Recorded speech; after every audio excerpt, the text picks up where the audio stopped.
Chapter 50. Serafina did not expect that her call would reveal the dark side beneath the glamorous appearance of this party.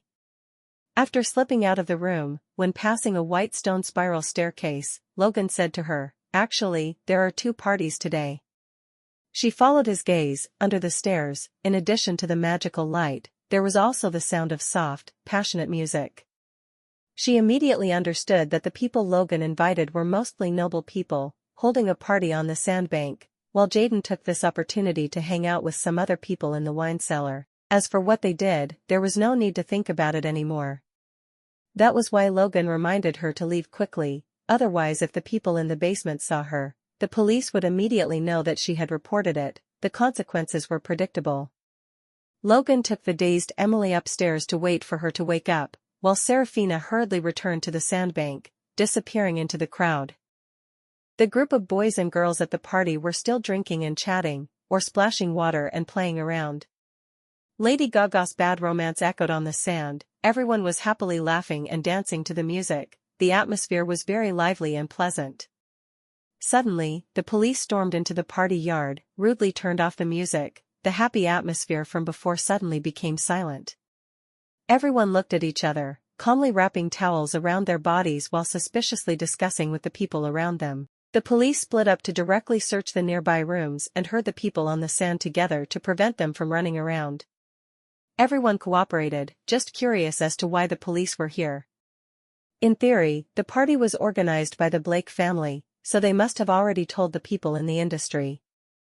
It was not until the police urged the people in the pool to go up that Vivian slowly swam to the edge of the pool, walked up and wrapped a towel around Serafina, who was looking at the chaos on the sand. Vivian frowned, tossed her wet hair, and muttered warily, "What are the police doing here?" After saying that, she looked towards the restrooms. The police flashlights were searching through every dark room. Based on Vivian's slightly tense attitude, Serafina guessed that she was the one who drugged Lily. She glanced at the crowd. William was not there. It was very possible that he had received Vivian's secret message, then accidentally witnessed Lily and Jaden having sex. Vivian's plot had succeeded, but there was still a loophole. The camera had not been retrieved. In theory, when the police siren just now sounded, Vivian could have gotten out of the pool, gone to the shore to get the camera, then went straight upstairs to leave the scene. But she was always here without worrying that the important evidence, the camera, would fall into the hands of the police. She wasn't stupid enough to let the police see Jaden in there, was she? He would definitely skin her. Serafina looked, frowning slightly, feeling that something was wrong. Lily was right in the room the police had just searched. Why had it been so long and there was still no movement? While she was thinking, she heard the police shouting, "Doctor! Stretcher!" A group of doctors and nurses jumped out of the ambulance and ran in that direction. The shore immediately fell silent. Although they didn't know what had happened, everyone felt that something bad was happening. Serafina looked in the direction where the doctor and police disappeared. It seemed that the underground gathering place had been discovered. Sure enough, half a minute later, many unconscious girls were brought out.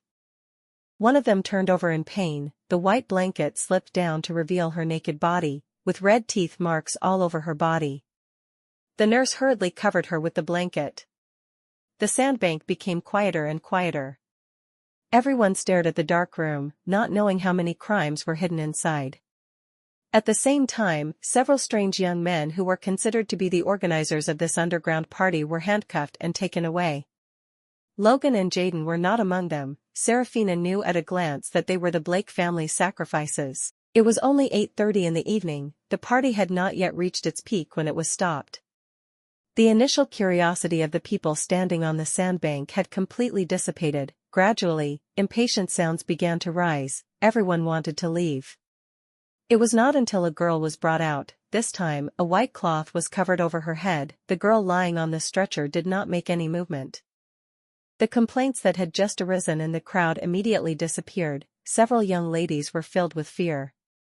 This stretcher was not put on the ambulance but placed right next to it. After all, the medical staff did not spend much time on the dead. They still had to go back to save the remaining people. Vivian had been looking coldly until she saw a familiar person lying on another stretcher. the frown between her brows relaxed, a faint smile also appeared on her lips. When Serafina saw Lily's pale face in a daze on the stretcher, she was startled. It turned out that when the police arrived, they only found the unconscious girls, and the rapists, except for the 2 or 3 who were taken away earlier, had mostly disappeared. Someone nearby was whispering that when they discovered Lily, she had already passed out. The condoms that had been used had all been taken away, so no important information could be obtained. The other girls were in the same condition. "Lily, what's wrong? Look at me." William's worried voice was unusually shrill as it rang out in the silent crowd. He was helping the nurse wrap her in a white towel and put her in the ambulance. A few policemen standing nearby took pictures as evidence. "What are you taking pictures of? Stop." William reached out to snatch the camera from the police, but the people standing outside stopped him. "This is not for the media, it won't be leaked, just take it as evidence to punish the bad guys according to the law." Only then did he stop, his handsome face filled with despair and sorrow. After a long moment of being stunned, he sank to the ground, silently bowing his head. Everyone silently sighed in sorrow for the poor guy whose girlfriend had fallen into this unfortunate situation. Only Serafina stood far away and looked at him coldly, wondering, when did his performance start? Just now when Lily was carried out, everyone was shocked and turned their eyes to her. The other girls brought out were all underclass actors and models, who would have thought that a young lady would become a victim of paper drugs. When everyone's gaze was on Lily, Serafina couldn't help but look at the poor girl who was already cold. But the moment she glanced over, she saw William suddenly appear. He was standing next to the stretcher. The night wind lifted the white cloth, revealing the girl's white shoulder with purple-red teeth marks. He held her tightly with one hand, while the other calmly covered her with the cloth. The hair on Serafina's body immediately stood up. 2 days ago, she had read a criminal psychology book that Harrison had bought. When people face a strange corpse, their instinctive reaction is fear and avoidance. But William doesn't, so there's only one possibility: he knows the dead person. However, his expression is cold, showing that they are not close, perhaps they have only met once or twice. The action of covering the dead person with a cloth just now was to save face for the dead person. It's very possible that he feels guilty towards that person. She guessed, he knew about that secret party. Not only did he know, he also participated. She felt nausea coming, she clenched her teeth, stared at him, saw him lose control and rush towards Lily, saw him scream in pain, just like a miserable boyfriend in love. But something didn't make sense.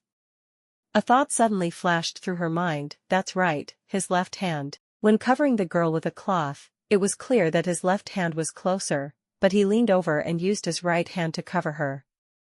When he was helping to carry Lily's stretcher, his left hand was also clenched tightly. Even now when he was holding his head in sorrow, his left hand was still clenched tightly. Camera. Her heart sank. The thing in his left hand was the camcorder. That's right, from the beginning to the end, Vivian had no intention of taking the camcorder back. If Jaden needed to record a video, he wouldn't have placed the camcorder on the window frame outside. Only William. Vivian had drugged Lily beforehand, letting William come and watch. Her scheme had succeeded. But after William got there, seeing Jaden raping Lily, he didn't know if he ignored it or if the two had negotiated something with each other. In any case, he didn't interfere. Not only that, he also secretly placed the camcorder, filming his girlfriend having sex with another man. Pervert. Disgusting pervert. Serafina was speechless, her face pale. The police were still taking pictures. Lily's face was even paler under the flash. As evidence? Not to reveal it? What does that have to do with anything? Vivian beside her crossed her arms and laughed coldly. Everyone knows that she was raped by an unknown man. Let's see if she still has the face to live in the future. Serafina said coldly after a while, actually, you know who that filthy and evil man is, don't you? Vivian raised her eyebrows in surprise, then snorted in disdain. That's right, I arranged it, so what? If Lily was completely sober and had sex with an elite man like Jaden, I bet she would be overjoyed. Serafina's expression was gloomy. Suddenly she had nothing to say. She was recalling the miserable and painful events of her previous life. She had forgotten how many times she had been forced to take drugs, but she still remembered clearly. No matter how hazy she was, she always kept a little bit of damned sanity in her head. So throughout the whole process, she was still aware of everything. Because a drugged person could only let others torture her, wanting to faint but still having to stay awake, both accepting it instinctively and bitterly despising herself. Vivian watched the ambulance go further away, her eyes growing colder. Evil people will be punished. Evil people will be punished? Serafina smiled, not knowing what inhumane thing she had done that God would make her suffer this kind of retribution. But she knew that Vivian didn't say anything to her, and that everything about her had already become the past. It was better to bury the past life. It's not that evil begets evil, but that people plan and reason.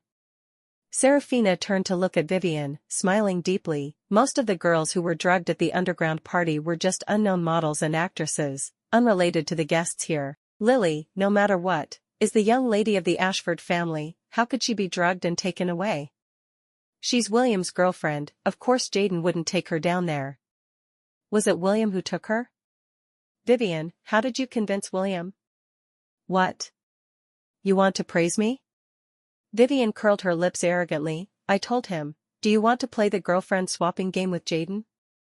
Looking at Vivian's natural and relaxed expression, Serafina frowned, unconsciously raising her hand to her chest.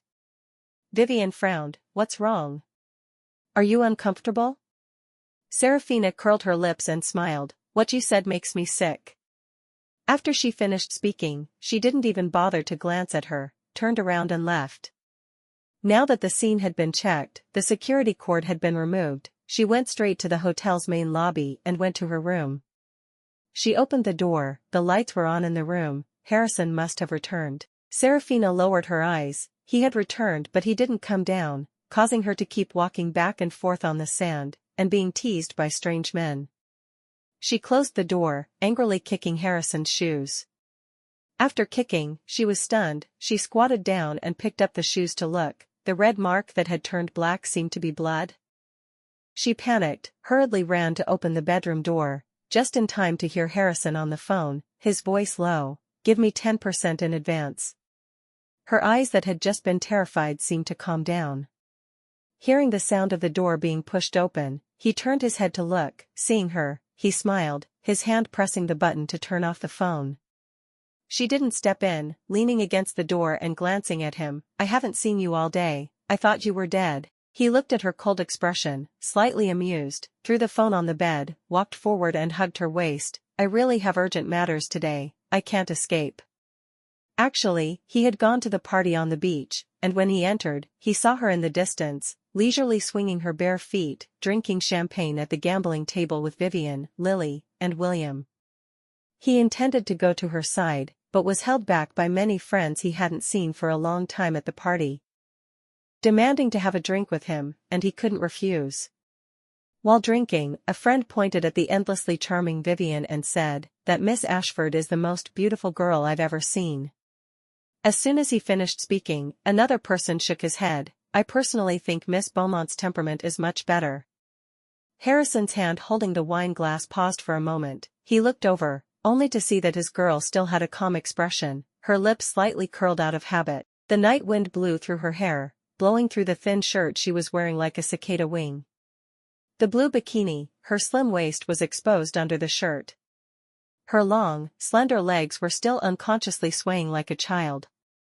Very innocent, very sexy. Another person agreed, I really hope that one day, that young lady can wear my shirt. He put down the wine glass and his hand on the table, ignoring the astonished gazes of the people around him, stood up and walked towards Serafina. This party was not interesting, she was definitely bored, he wanted to take her. But after walking a few steps, he stopped. She had her reasons for wanting to attend this party, he really shouldn't interfere. But some strange feeling inside him was disturbing, like she was his person alone, no one else was allowed to look at her. While he was thinking, his phone rang. There were some things that were still unfinished. He stood looking at her from afar for a while, afraid that appearing and then leaving would disappoint her even more, so he decided not to say hello and left first. Miles then called to report that there were drugs at the party and many girls were harmed, one was even tortured to death. The police had also come to handle the scene. His heart sank. If something happened to her, how could he forgive himself? He drove back to the hotel with a completely blank mind. The scene was blocked off and he couldn't get in, so he ran upstairs to take a look. Confirming that she was standing quietly with her arms crossed in a far corner, he felt relieved and returned to his room to make a phone call. But now, she was safe and warm, not losing a single hair, nestled against his chest. He even felt lucky. In the next few days in Macau, he definitely wouldn't let her out of his sight again. "Is everything going well?" she asked. "Yeah, very good." He lowered his head, indifferently replying. From this angle, the open collar of her shirt could be clearly seen. His breathing suddenly became heavier. He suddenly remembered the joke his friend had made, hoping that one day this young lady could wear his shirt. To be honest, at this moment, that thought was also urging him. Thinking about it, his eyes also gradually moved lower, stopping for a few seconds at her chest, immediately darkening. At a glance, he knew that the 2 buttons on her shirt were broken. Although he knew that she was capable enough to protect herself, his heart still felt cold. She felt it and lowered her head to look, saying, "Ah, today someone accidentally fell and pulled me along, but..." She was silent, not saying a word. Her skin still had the chill of the night wind, soft and smooth. No matter how much he touched it, it felt like it was not enough, but he still restrained himself and withdrew his hand, only properly hugging her waist, not moving his hands and feet anymore. He slightly curved his thin lips, smiling helplessly. Who would have thought that someone like him who never had any desires would start worrying about this problem?